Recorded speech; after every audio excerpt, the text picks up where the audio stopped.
L'épître de Paul aux Colossiens, chapitre 2. Je veux en effet que vous sachiez combien est grand le combat que je soutiens pour vous et pour ceux qui sont à Laodicée et pour tous ceux qui n'ont pas vu mon visage en la chair, afin qu'ils aient le cœur rempli de consolation, qu'ils soient unis dans la charité et enrichis d'une pleine intelligence pour connaître le mystère de Dieu, savoir Christ, mystère dans lequel sont cachés tous les trésors de la sagesse et de la science. Je dis cela afin que personne ne vous trompe par des discours séduisants.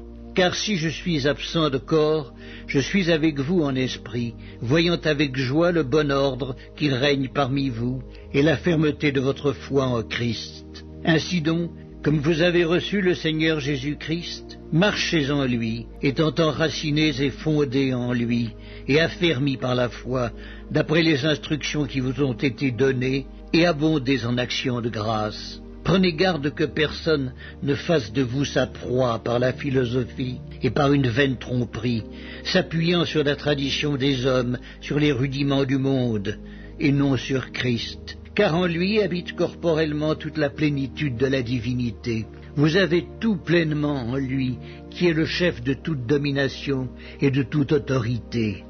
Et c'est en lui que vous avez été circoncis, d'une circoncision que la main n'a pas faite, mais de la circoncision de Christ, qui consiste dans le dépouillement du corps de la chair.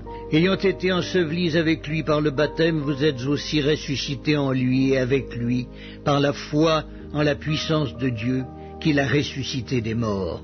Vous qui étiez morts par vos offenses et par l'incirconcision de votre chair, il vous a rendus à la vie avec lui, en nous faisant grâce pour toutes nos offenses.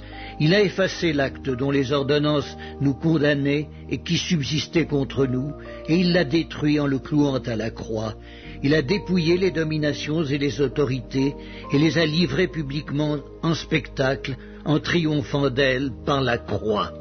Que personne donc ne vous juge au sujet du manger et du boire, ou au sujet d'une fête, d'une nouvelle lune, ou des sabbats. C'était l'ombre des choses à venir, mais le corps est en Christ.